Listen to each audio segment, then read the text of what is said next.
ओम महालक्ष्मी नमः। आप सभी का हमारे YouTube चैनल पर हार्दिक स्वागत है। आज शुक्रवार के दिन आइए सुने माता महालक्ष्मी की पौराणिक कथा। माता लक्ष्मी को धन वैभव की देवी कहा जाता है। मान्यता है कि जिस घर पर उनकी पूजा होती है वहाँ सुखों का अभाव नहीं रहता और आर्थिक परेशानियों का भी सामना नहीं करना पड़ता है। वहीं शुक्रवार के दिन लक्ष्मी चालीसा पाठ, लक्ष्मी स्तोत्र पाठ करने से माता लक्ष्मी शीघ्र प्रसन्न होती हैं और उनकी कृपा सदैव बनी रहती है। शुक्रवार के दिन सफेद रंग की वस्तुओं का दान करने से माँ लक्ष्मी प्रसन्न होती हैं और जीवन में सुख समृद्धि आती है।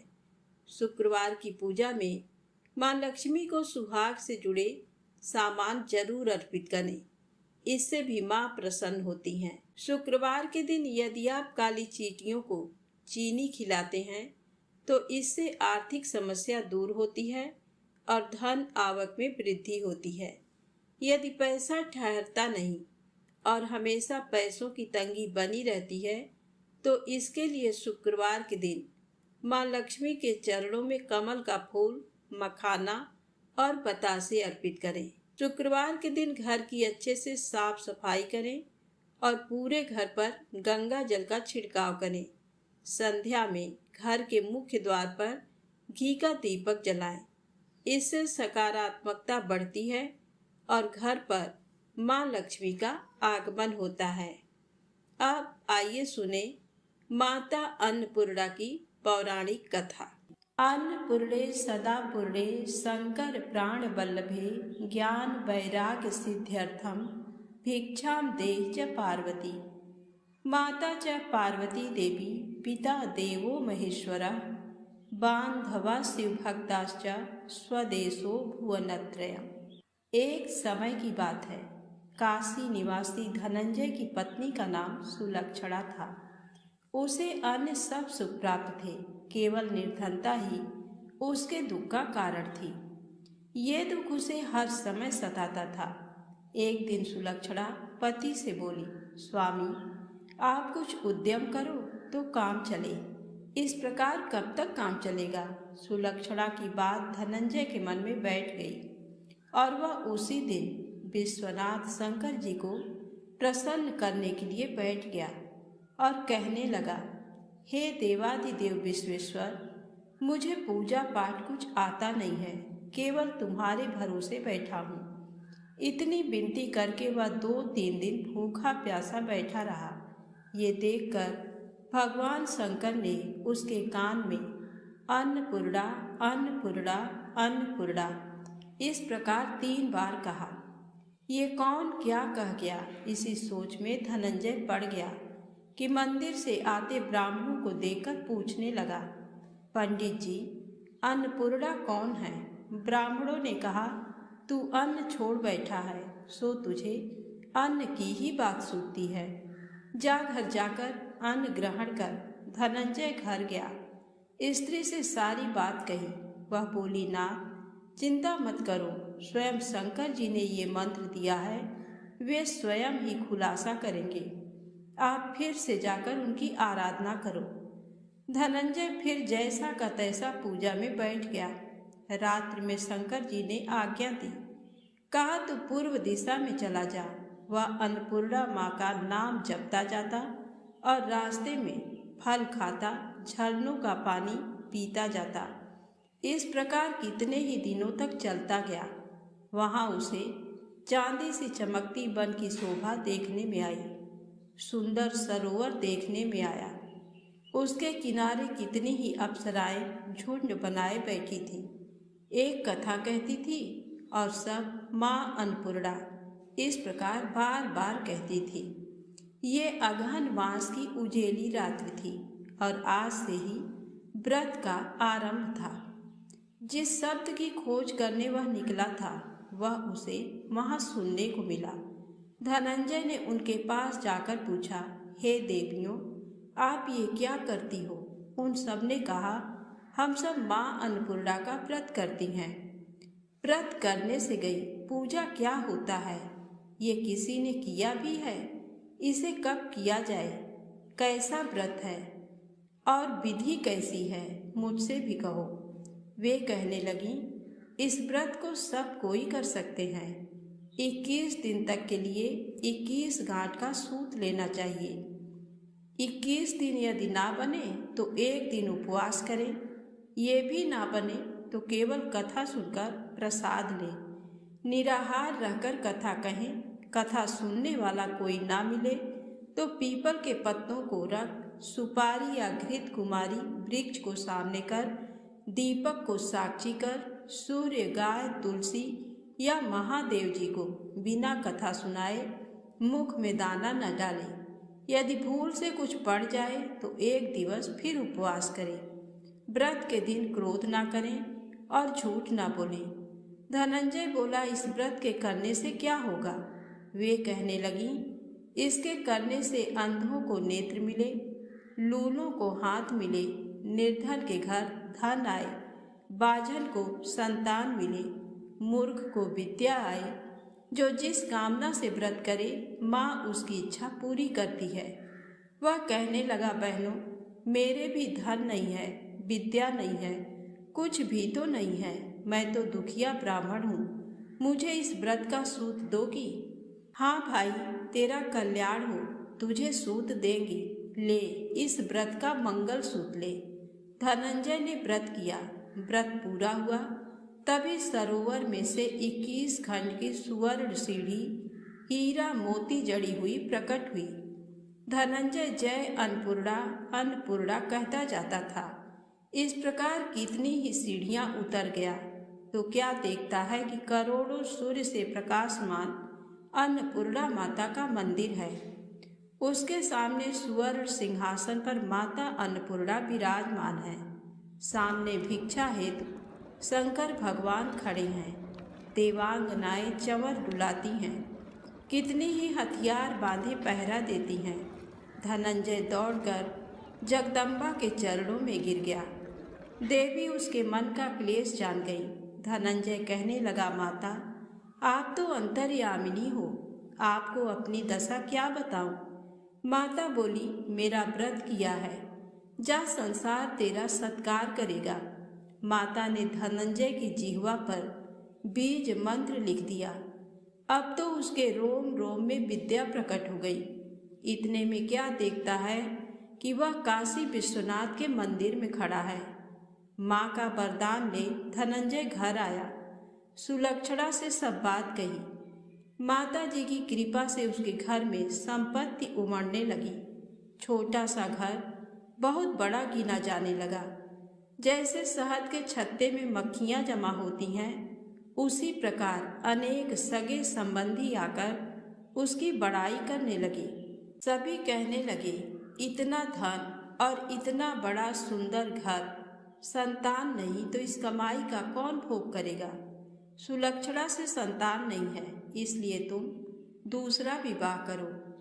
अनिच्छा होते हुए भी धनंजय को दूसरा विवाह करना पड़ा और सती सुलक्षणा को सौत का दुख उठाना पड़ा।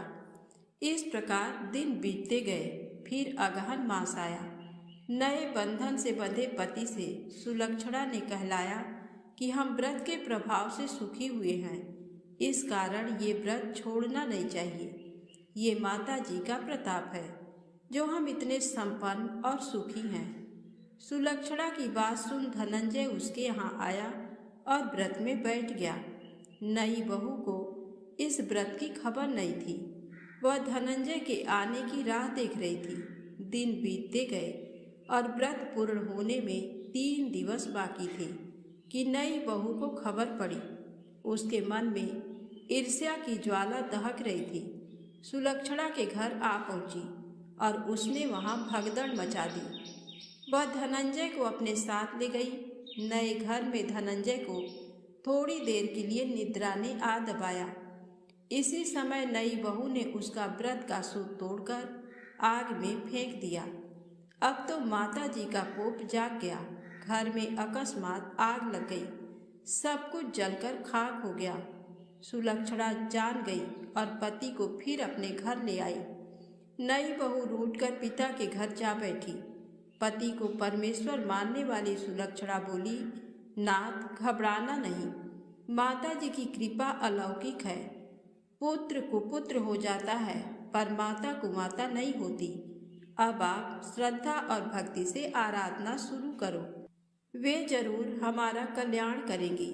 धनंजय फिर माता के पीछे पड़ गया। फिर वही सरोवर सीढ़ी प्रकट हुई, उसमें माँ अन्नपूर्णा कहकर वह उतर गया। वहाँ जा माता जी के चरणों में रुदन करने लगा। माता प्रसन्न हो बोली, ये मेरी स्वर्ण की मूर्ति ले, उसकी पूजा करना, तू फिर से सुखी हो जाएगा। जा, तुझे मेरा आशीर्वाद है।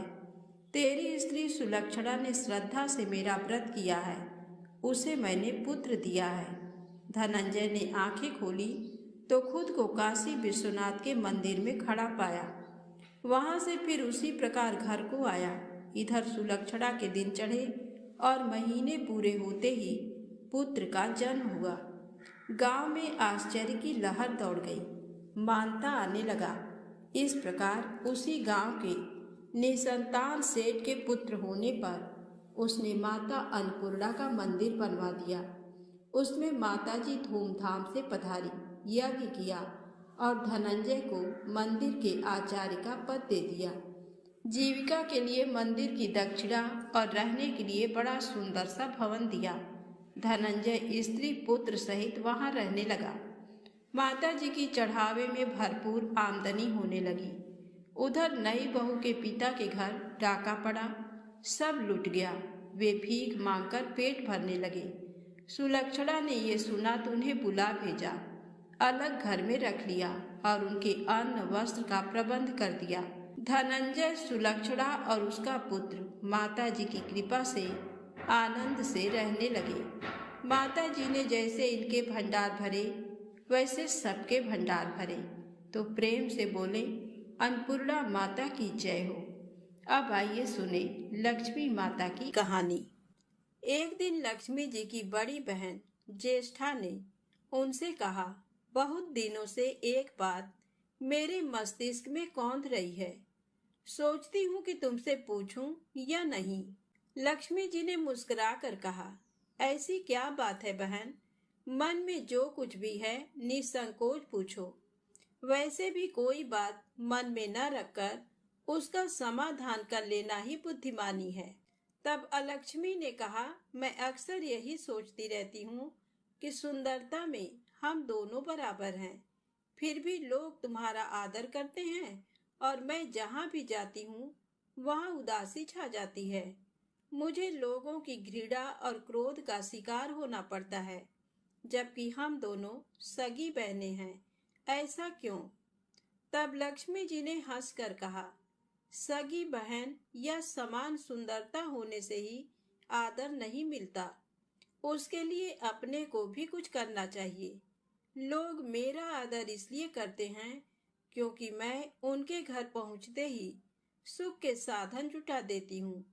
संपत्ति और वैभव से आनंदित होकर लोग मेरा उपकार मानते हैं, तभी मेरी पूजा करते हैं।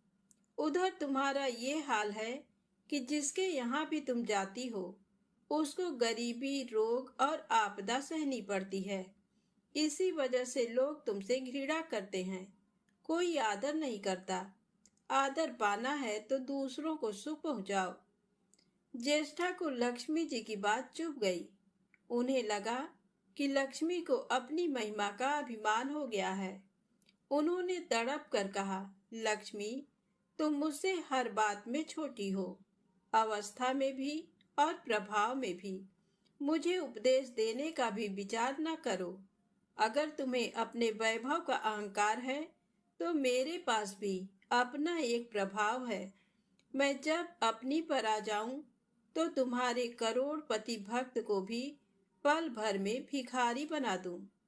इतना सुनकर लक्ष्मी जी को हंसी आ गई और कहने लगी, बहन, तुम बड़ी हो इसलिए कुछ भी कह लो, लेकिन जहां तक प्रभाव की बात है मैं तुमसे कम नहीं हूँ।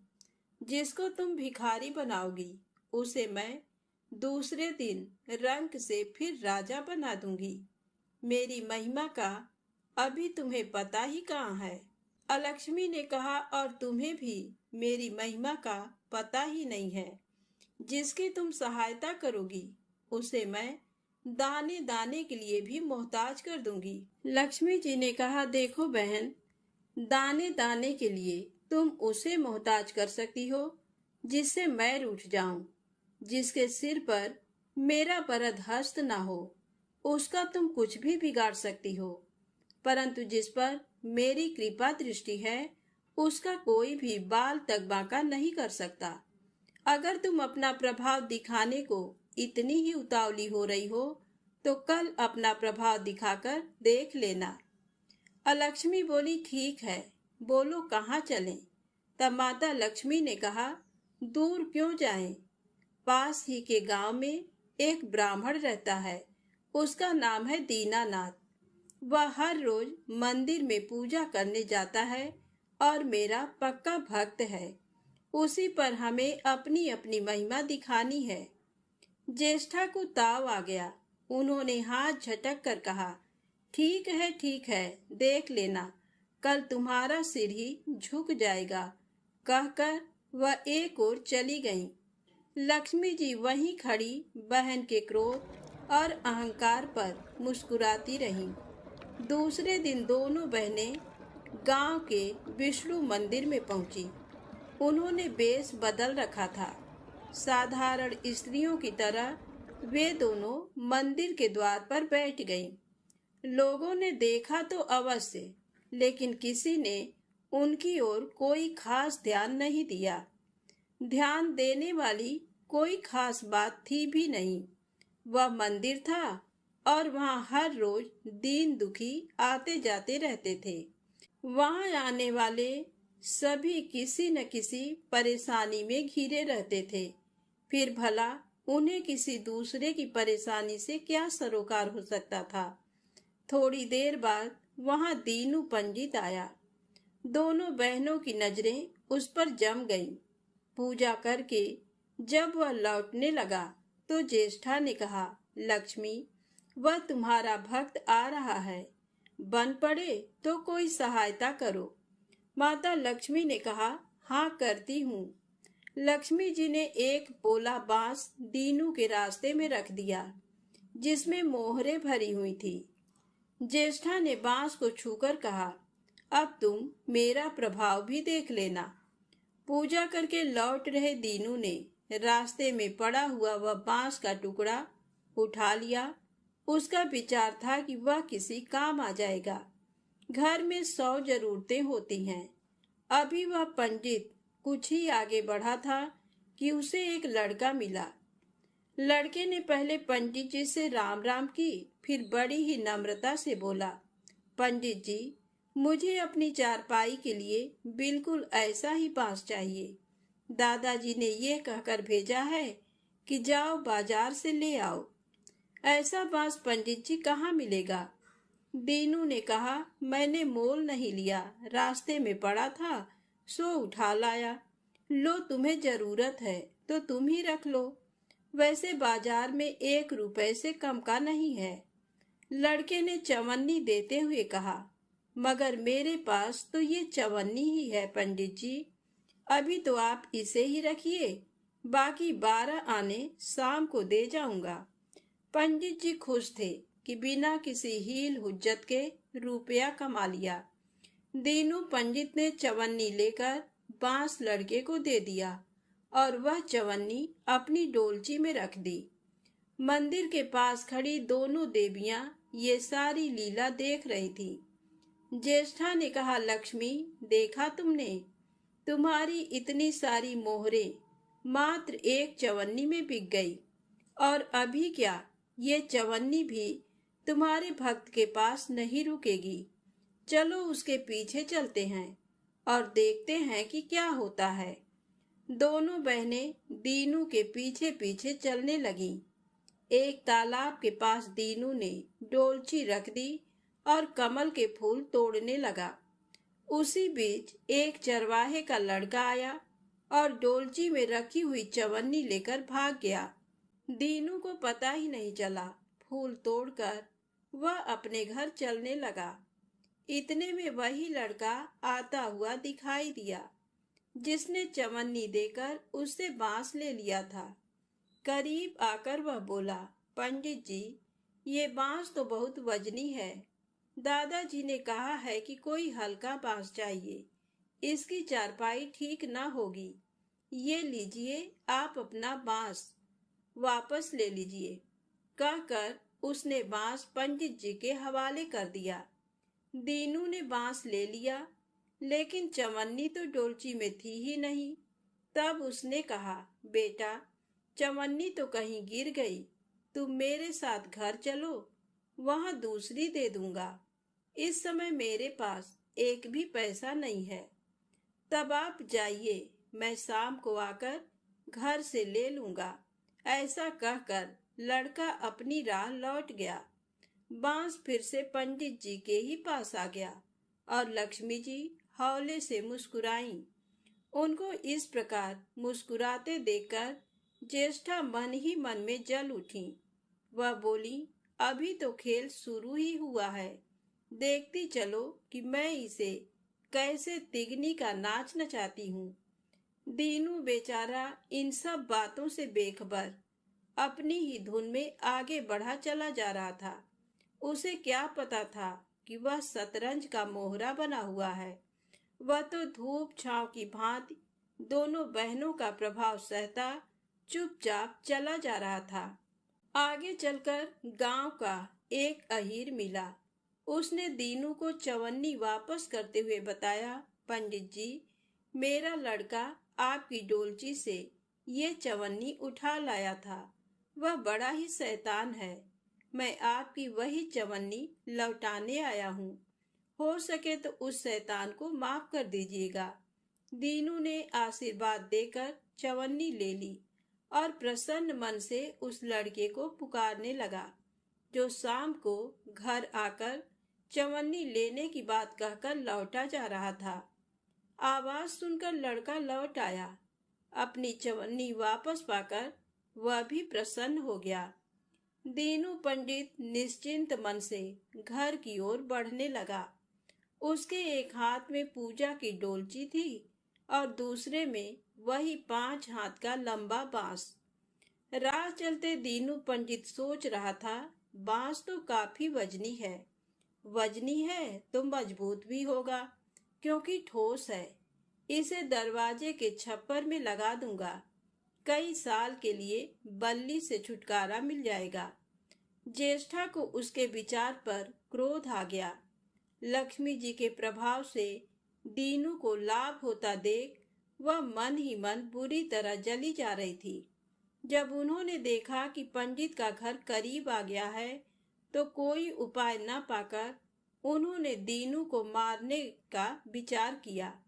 उन्होंने कहा, लक्ष्मी, धन संपत्ति तो मैं छीन ही लेती हूँ, अब तुम्हारे भक्त के प्राण भी ले लूंगी। देखो वह किस तरह तड़प तड़प कर मरता है। और वह तुरंत सांप बनकर दीनू की ओर दौड़ पड़ी। लक्ष्मी जी को तनिक भी घबराहट नहीं हुई। वह उसी तरह खड़ी मुस्कुराती रही। सहसा दीनू चौंक पड़ा। एक भयानक सांप फन उठाए उसकी ओर झपट रहा था। प्राण तो सभी को प्रिय होते हैं, उपाय रहते कोई अपने को संकट में नहीं पड़ने देता। दीनू ने पगडंडी वाला रास्ता छोड़ दिया और एक ओर को भागने लगा। लेकिन सांप बनी ज्येष्ठा उसे भला कहाँ छोड़ने वाली थी। वह तो उस गरीब के प्राणों की प्यासी हो चुकी थी। वह भी दीनू के आगे पीछे दाएं बाएं बराबर दौड़ती ही रही। दीनू घबरा गया। उसने हाथ जोड़कर कहा, नाग देवता, मैंने तुम्हारा कुछ नहीं बिगाड़ा। शांति से अपनी राह लौट जाओ। आखिर क्यों मुझ गरीब के पीछे पड़े हो? व्यर्थ में किसी ब्राह्मण को सताना अच्छी बात नहीं है। लेकिन वह नाग तो ज्येष्ठा का रूप था, जो दीनू को किसी भी तरह से डसना चाहता था। प्रार्थना पर कुछ भी ध्यान न देकर वह सांप एक बारगी फुफकारता हुआ झपट पड़ा। जब दीनू ने देख लिया कि बिना संघर्ष किए अब जान नहीं बचेगी, तो उसने प्राण रक्षा के लिए भरपूर जोर लगाकर वही बांस सांप के ऊपर दे मारा। धरती से टकराते ही बांस के दो टुकड़े हो गए और उसके भीतर भरी हुई मोहरें खन खनाकर बिखर गईं, जैसे लक्ष्मी जी हंस रही हों। दीनू के मुंह हैरतपूर्ण चीख सी निकली। अरे! थोड़ी देर के लिए वह ठगा सा खड़ा आंखें फाड़े उन मोहरों की ओर देखता रहा। एक पल के लिए तो वह सांप को भूल ही गया, परंतु फिर जैसे उसे झटका सा लगा। सांप का ध्यान आते ही उसने उसकी ओर गर्दन घुमाई तो देखा कि बांस की चोट से सांप की कमर टूट गई है और वह लहूलुहान अवस्था में झाड़ी की ओर भागा जा रहा है। दूसरे क्षण वह मोहरों पर लौट गया और कहने लगा, तेरी जय हो लक्ष्मी माता। जीवन भर का दारिद्र्य आज दूर हो गया। तेरी महिमा कौन जान सकता है। चलो अब घर में बैठकर तुम्हारी पूजा आरती करूंगा। और फिर जल्दी जल्दी उसने सारी मोहरें अंगोछे में बांध दी और लंबे लंबे कदमों से घर की ओर चल दिया। पीछे एक पेड़ की छाया में खड़ी लक्ष्मी अपनी बहन ज्येष्ठा से मुस्कुरा कर पूछ रही थी, कहो बहन, सच बताना, बड़प्पन की था मिली कि अभी नहीं? बड़प्पन किसी को कुछ देने में ही है, उससे छीनने में नहीं। ज्येष्ठा ने कोई उत्तर नहीं दिया। वह चुपचाप उदास खड़ी रही। लक्ष्मी जी ने उनका हाथ पकड़कर कहा, फिर भी हम दोनों बहनें हैं, जहाँ रहेंगी साथ ही रहेंगी। आओ अब चले। तो प्रेम से बोले, माता लक्ष्मी की जय हो। अब आइए सुने लक्ष्मी चालीसा पाठ और आरती। मातु लक्ष्मी करी कृपा, करो हृदय में वास। मनोकामना सिद्ध करी, पूर्वहु मेरी आस। यही मोर अरदास, हाथ जोड़ विनती करूं, सब विधि करो सुवास। जय जननी जगदम्बिका, सिंधु सुता मैं सुमिरऊं तोहि। ज्ञान बुद्धि विद्या दो मोहि, तुम समान नहीं कोई उपकारी।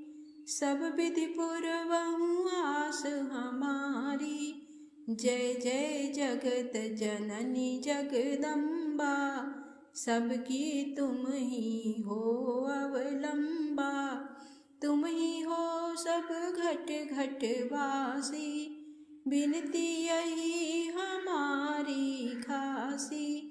जग जननी जय सिंधु कुमारी, दीनन की तुम हो हितकारी। बिनहो नित्य तुम ही महारानी, कृपा करो जग जननी भवानी। केहि विधिया स्तुति करऊं तिहारी, सुध लीजय अपराध बिसारी। कृपा दृष्टि चितवो मम ओरी, जग जननी बिनती सुन मोरी। ज्ञान बुद्धि जय सुख की दाता, संकट हरो हमारी माता। चीर सिंधु जब विश्व मथायो, 14 रत्न सिंधु में पायो। 14 रत्न में तुम सुख राशि, सेवा कियो प्रभु बनि दासी। जब जब जन्म जहाँ प्रभु लीना, रूप बदल तह सेवा कीन्हा। स्वयं विष्णु जब नर तनु धारा, लिन्हेउ अवधपुरी अवतारा। तब तुम प्रकट जनकपुर माही, सेवा कियो हृदय पुलकाहि, अपनाया तो ही अंतर्यामी। विश्व विदित त्रिभुवन की स्वामी, तुम सम प्रबल शक्ति नहीं आनी। कहला महिमा कहाँ बखानी, मन क्रम वचन करे सेवकाई। मन इच्छित वांछित फल पाई, तजी छल कपट और चतुराई। पूजहि विविध भांति मन लाई, और हाल मैं कहाँ बुझाई। जो यह पाठ करे मन लाई, ताको कोई कष्ट न होई। मन इच्छित पावे फल सोही, त्राहि त्राहि जय दुख निवारिणी। त्रिविध ताप भव बंधन हारिणी, जो चालीसा पढ़े पढ़ावे। ध्यान लगा कर सुने सुनावे, ताको कोई न रोग सतावे। पुत्र आदि धन संपत्ति पावे, पुत्रहीन अरु संपत्तिहीना। अंध बधिर कोढ़ी अति दीना, विप्र बुलाए के पाठ करावे। शंका दिल में कभी न लावे, पाठ करावे दिन चालीसा। तापर कृपा करें गौरीसा, सुख संपत्ति बहुत सी पावे। कमी नहीं काहू की आवे, 12 मास करे जो पूजा। तेहि सम धन्य और नहीं दूजा। प्रतिदिन पाठ करे मन माही, उन सम कोई जग में कहूँ नाही। बहुविधि क्या मैं करऊँ बड़ाई, ले परीक्षा ध्यान लगाई। कर विश्वास करे व्रत नेमा, होय सिद्धि उपजय उर प्रेमा। जय जय जय जय लक्ष्मी भवानी, सब में व्यापित हो गुण खानी। तुम्हरो तेज प्रबल जग माही, तुम सम को दयालु कहूँ नाही। मोहि अनाथ की सुधि अब लीजै, संकट काटि भक्ति मोहि दीजै। भूल चूक करी क्षमा हमारी, दर्शन दीजै दशा निहारी। बिन दर्शन व्याकुल अधिकारी, तुम ही अछत दुख सहते भारी। नहीं मोहि ज्ञान बुद्धि है तन में, सब जानत हो अपने मन में।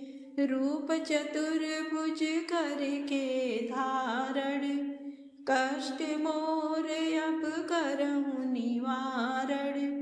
केहि प्रकार मैं करऊँ बड़ाई, ज्ञान बुद्धि मोहि नहीं अधिकाई।